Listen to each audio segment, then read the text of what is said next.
नमस्कार दोस्तों, उम्मीद करता हूँ कि आप सब बहुत ही अच्छे होंगे और परमात्मा की दया से आपके अंदर विवेक की शक्ति बढ़ती ही जा रही होगी। आज दोस्तों बात करेंगे, एक वाणी है, अव्वल अल्लाह नूर उपजाया। काफ़ी मेल्स आ रही थी कि इस वाणी पे सत्संग कीजिए, बहुत अच्छी वाणी है, कबीर साहब की गहरी वाणी है। दोस्तों पहले आपको बता दूं मैं कि ये जो वाणी है इसमें आत्मज्ञान और ब्रह्म ज्ञान दोनों का समावेश है। आपने भावों को पकड़ना है और समझना है कि कहाँ पे ब्रह्म ज्ञान की बात हो रही है और कहाँ पे आत्मज्ञान की बात हो रही है।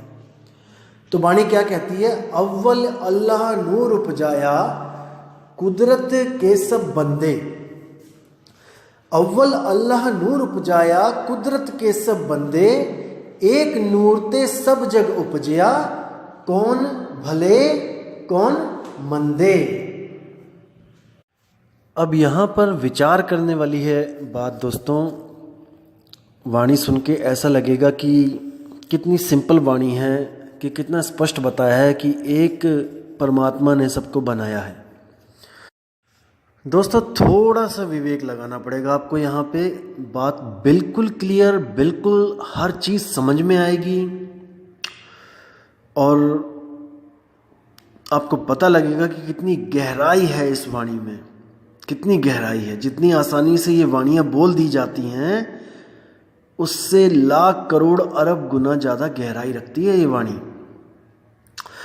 देखिए वाणी क्या कहती है? अव्वल अल्लाह नूर युपाया, यानी सबसे पहले अव्वल।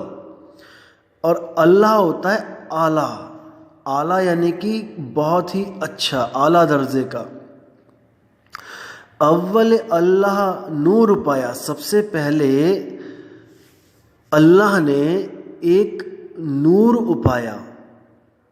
नूर उपाया मतलब एक ज्योत जगाई,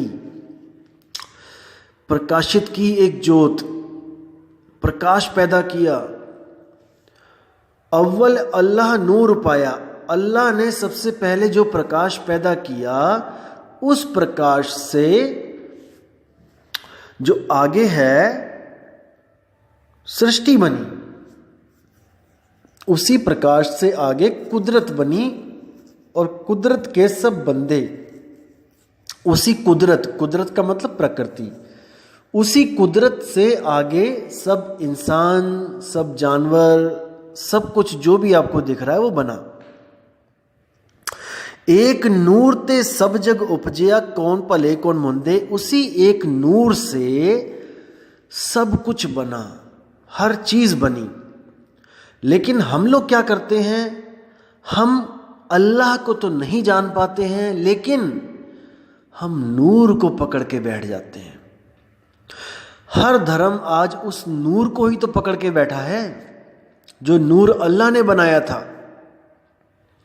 जैसे हम लोग क्या बोलते हैं, हमारे जो धर्म है, कि एक नूर सर्वव्यापक, यानी एक वो प्रकाश है जो हर जगह है, वही परमात्मा है, वही अल्लाह है।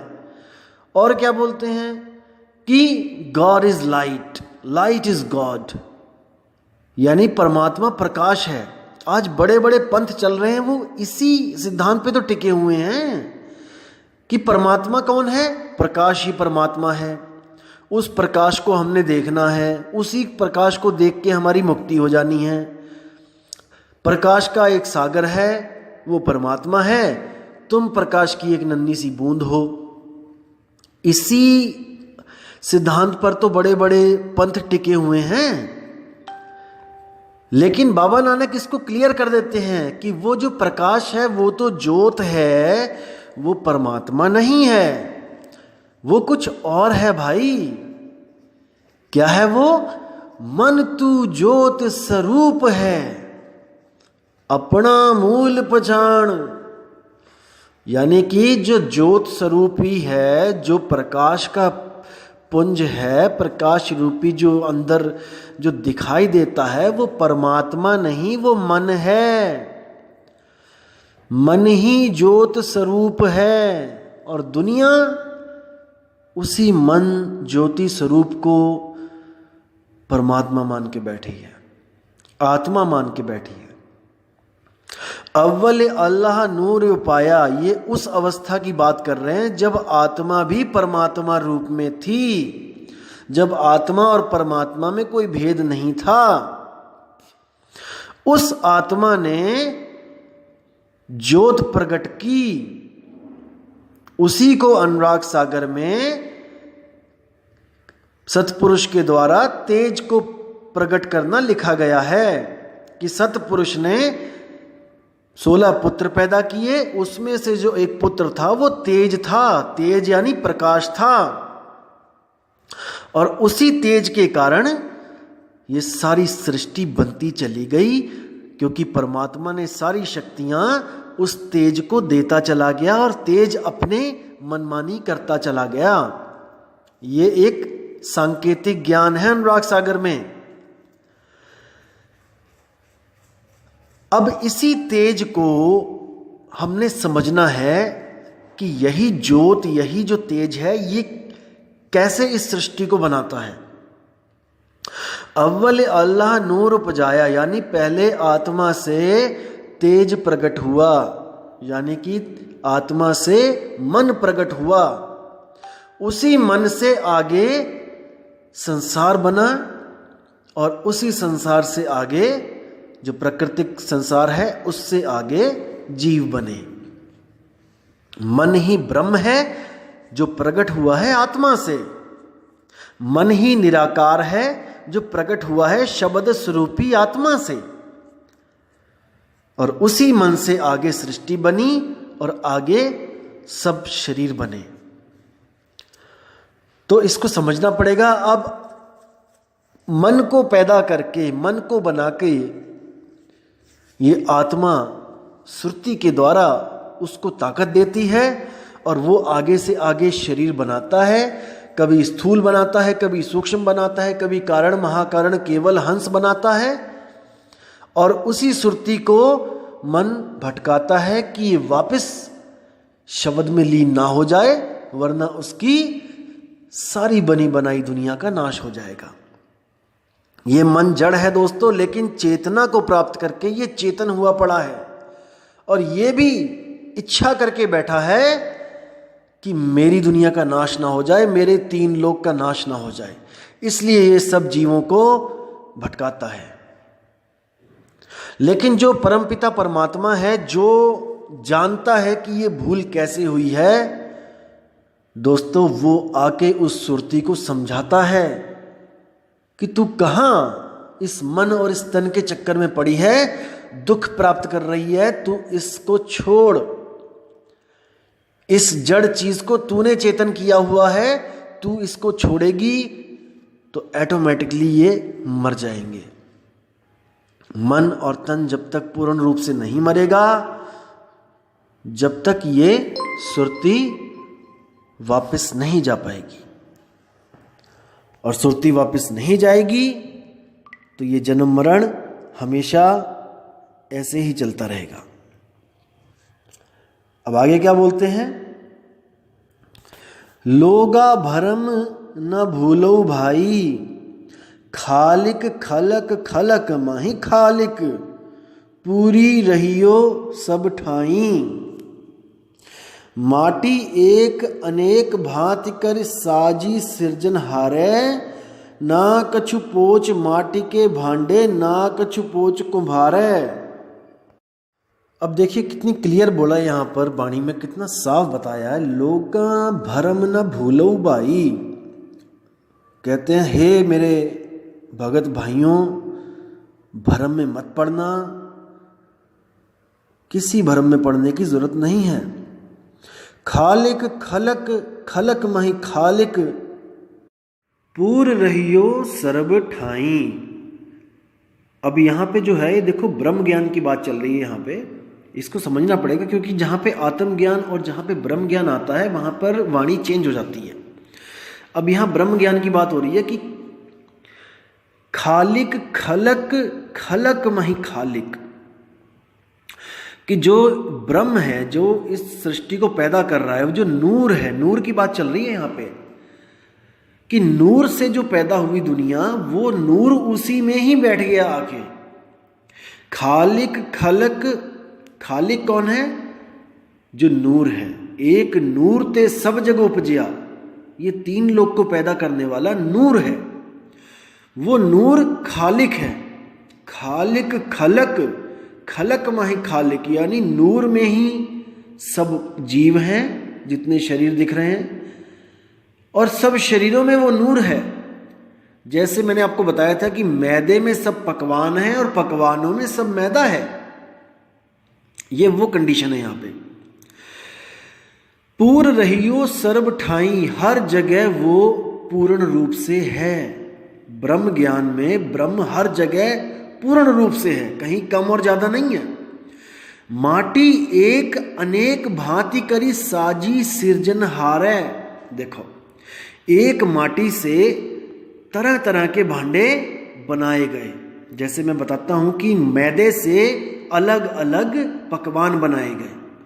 ना कछु पोच माटी के भांडे, ना कछु पोच कुम्हारै, ना तो माटी के बर्तनों में कोई विकार है और ना ही कुम्हार में कोई विकार है, यानी कि दोनों समरूप हैं, एक ही चीज है। सब माही सच्चा एको सोई, तिसका किया सब कुछ होई, यानी सब में वो पूर्ण रूप से प्रगट है जिसका ये सब किया धरा है। हुकुम पछाने सु एको जाने, बंदा कहिए सोई, यानी जो इस ज्ञान को समझ जाता है ब्रह्म ज्ञान को, और वो एक ही जानता है हर बंदे को। ब्रह्म ज्ञानी जो होते हैं वो हर जीव को एक ही समझते हैं। ब्रह्म ज्ञानियों के लक्षण मुझसे पूछे जाते हैं, क्या है भाई? ब्रह्म ज्ञानी वो होता है जो चंडाल, कुत्ता, सूअर, आदमी, इंसान किसी को भी अलग अलग नहीं मानता, वो सबको एक रूप समरूप मानता है, वो ब्रह्म ज्ञानी होता है। तो क्या कहते हैं कि अल्लाह अलख न जाई लखिया, गुरु गुण दिता मीठा, कह कबीर मेरी शंका नासी, सर्व निरंजन डिठा। यहां पर देखो कितना क्लियर बोला है कि अल्लाह अलख न जाए लखिया, वो अल्लाह जो है वो अलख, वो लखा नहीं जा सकता, और जो लखा जा सकता है वो अल्लाह नहीं है। इसको समझना पड़ेगा दोस्तों, जो अल्लाह है वो लखा जा नहीं सकता, इन आंखों से उसको देख नहीं सकते, और जो इन आंखों से हम देख सकते हैं वो अल्लाह नहीं है, वरना वो अलग नहीं है। जो लखा गया वो अलग कैसे है? अलग नहीं लखा जाता है और प्रकाश लख लिया जाता है। जो प्रकाश है जो अल्लाह से पैदा हुआ था वो लखा जा सकता है। आप मेडिटेशन करो, आप ध्यान लगाओ, आपको अंतर में प्रकट होगा, प्रकाश ही प्रकाश प्रकट होगा और आप उसको देखोगे।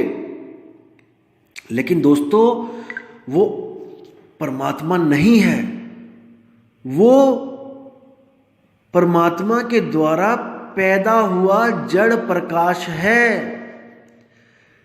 जैसे 100 वाट का बल्ब अगर बाहर की तरफ देखेगा तो उसको प्रकाश दिखाई देगा, और वो खुद को ना जानने के कारण प्रकाश को मान लेगा परमात्मा, प्रकाश को मान लेगा कोई अपने से अच्छी बड़ी चीज। तो ये भ्रम है दोस्तों, वो प्रकाश उसी से निकल रहा है, उसी के द्वारा प्रकाश निकल रहा है, और वो अपने स्वरूप को ना जानने के कारण अपने से निकले हुए प्रकाश को परमात्मा मान के बैठ रहा है। इसी तरह बोला गया है कि मन तू ज्योत स्वरूप है। ये जीव को समझाया गया है कि जो मन है, हे जीव, जो तेरा मन है वो ज्योति स्वरूप है, लेकिन तू इसके चक्कर में मत पड़, तू अपना मूल पहचान, तू अपने आप को पहचान ले। तू ज्योति स्वरूपी नहीं है, तू शब्द स्वरूपी है। यहां पे 2 स्वरूप हैं, एक ज्योति स्वरूप और एक शब्द स्वरूप। शब्द स्वरूप क्या है? वो हमारी सुरत है, शब्द स्वरूपी सुरति है, और शब्द स्वरूपी ही आत्मा है। क्योंकि आत्मा और सुरति एक ही चीज हैं, एक ही चीज के दो रूप हैं,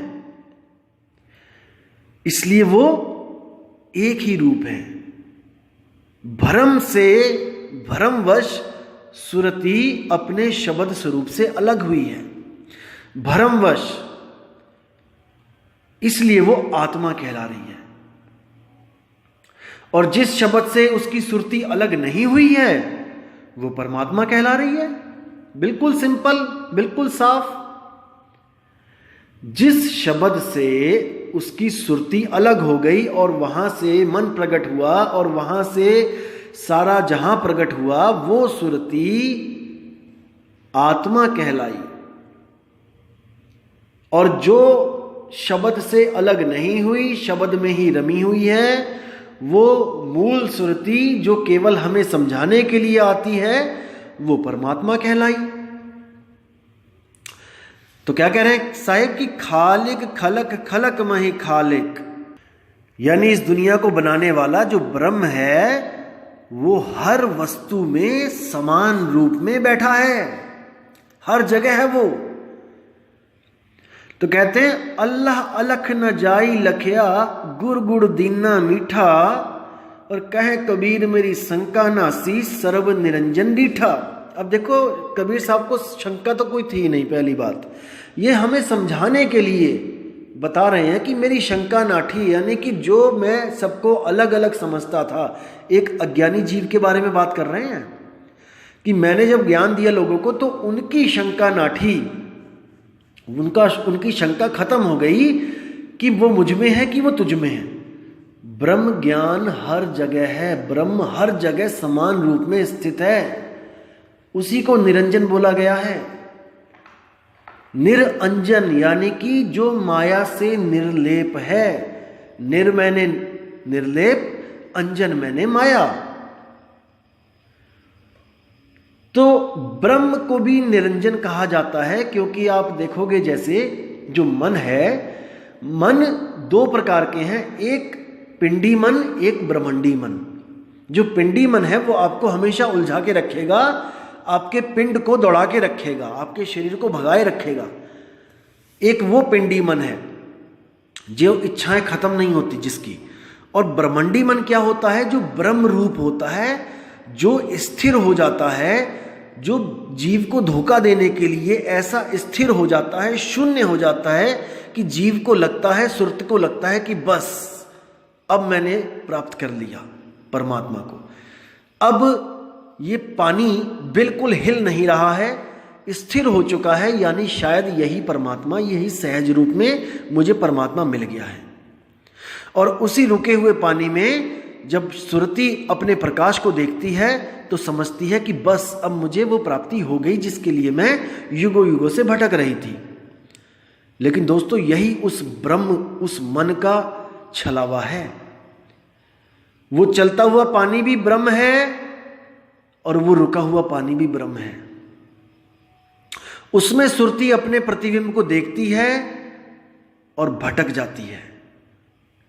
हमने ये ज्ञान समझना है कि जो देख रहा है वो कौन है, जो उस प्रकाश को देख रहा है वो कौन है। जब तक वो स्वयं को नहीं प्राप्त करेगा, स्वयं का ज्ञान नहीं प्राप्त करेगा, तब तक वो किसी ना किसी चीज को देखता ही रहेगा। जो दिखता है वो दृश्य है और जो देखता है वो दृष्टा है। दृष्टा का जो अब अपना, दृष्टा को जब अपना स्वयं का ज्ञान होगा कि मैं कौन हूं, तब उसको असल में मुक्ति मिलेगी। जब वो हर चीज को दृश्य समझकर नकारने लगेगा, जब हर चीज को वो दृश्य समझेगा, तब उसको समझ में आएगा कि हर दृश्य से अलग मैं दृष्टा हूं। केवल इतना समझने से मुक्ति नहीं मिलेगी कि मैं दृष्टा हूं और सामने दृश्य है और जो भी दृश्य आएगा मैंने उसमें नहीं उलझना है। इससे मुक्ति नहीं मिलेगी दोस्तों। जो दृष्टा है उसका स्वरूप क्या है, वो कैसे दृश्य और दृष्टा भाव से अलग होगा। क्योंकि दृश्य एक खत्म होगा तो वो दूसरा दृश्य पैदा कर सकता है। वो इतना सक्षम है कि एक दृश्य बनाया, वो खत्म हुआ, अगला दृश्य पैदा कर देगा। यही उसकी भूल है। इसीलिए उसको कबीर साहब ने भूला हुआ कहा है। पहले भूला ब्रह्म खंडित, उसके बाद बोला जो है सनातन सोई भूला। तो उसकी भूल को मिटाने के लिए ही सतगुरु कबीर साहब उसको उसका स्वरूप लखाते हैं, जिस स्वरूप से वो जुदा हो गया है। आपा खोए आपको चीन्हे, तब पावे पद निर्वाणा। जब वो आपा यानी खुद से पैदा होने वाली सब चीजें उनको त्यागेगा, उस भूल को सुधारेगा, आपा खोए आपको चीने, खुद को चीनेगा, खुद को पहचानेगा कि मैं हूं कौन, मैं कैसे जुदा हो गया, मैं किससे जुदा हो गया, तभी तो भटक रहा है, जुदा हुआ है। कई लोग कहते हैं जुदा कहां हुआ है, वो आप ही तो हो। अरे भाई, अगर वो मैं ही हूं तो फिर मैं क्यों भटक रहा हूं? ये असलियत है कि मैं ही हूं, लेकिन मेरी अवस्था वो नहीं है जिसको प्राप्त करने के बाद मेरी भटकना खत्म हो जाए। अभी मैं उस अवस्था में नहीं हूं। जैसे पानी, वाष्प और बर्फ तीनों एक ही चीज के तीन अवस्थाएं हैं। दोस्तों, पानी को कैद किया जा सकता है, बर्फ को कैद किया जा सकता है, लेकिन भाप जो आसमान में उड़ गई उसको कैद नहीं किया जा सकता। अब कोई बर्फ बना हो उस वक्त और कहे कि मैं ही तो हूं भाप, मुझे कौन कैद करेगा? दोस्तों, उसकी अवस्था वो नहीं है। वो तो केवल किताब पढ़ के उसने समझ लिया है कि तू ही भाप है। पानी ने समझ लिया है कि तू ही भाप है, और पानी सोच रहा है कि मैं भाप हूं, मैं तो अमर हूं। दोस्तों, अभी नहीं, उस अवस्था को बदलना पड़ेगा। पानी से भाप बनना पड़ेगा, वो तब मुक्त होगा। बर्फ से भाप बनना पड़ेगा, वो तब मुक्त होगा। बर्फ से पानी बनेगा, पानी से भाप बनेगा, तब वो मुक्त होगा। बर्फ क्या है? जड़वत शरीर है। जब तक शरीरों का भाव है आपका कि मैं एक शरीर हूं, तब तक आप जड़वत बर्फ हो, आप बंधन में हो। और बर्फ जब पानी में पिघल जाती है, तब आपका क्या भाव होता है कि मैं ब्रह्म स्वरूप हूं, मैं निराकार हूं, मेरा कोई आकार नहीं है।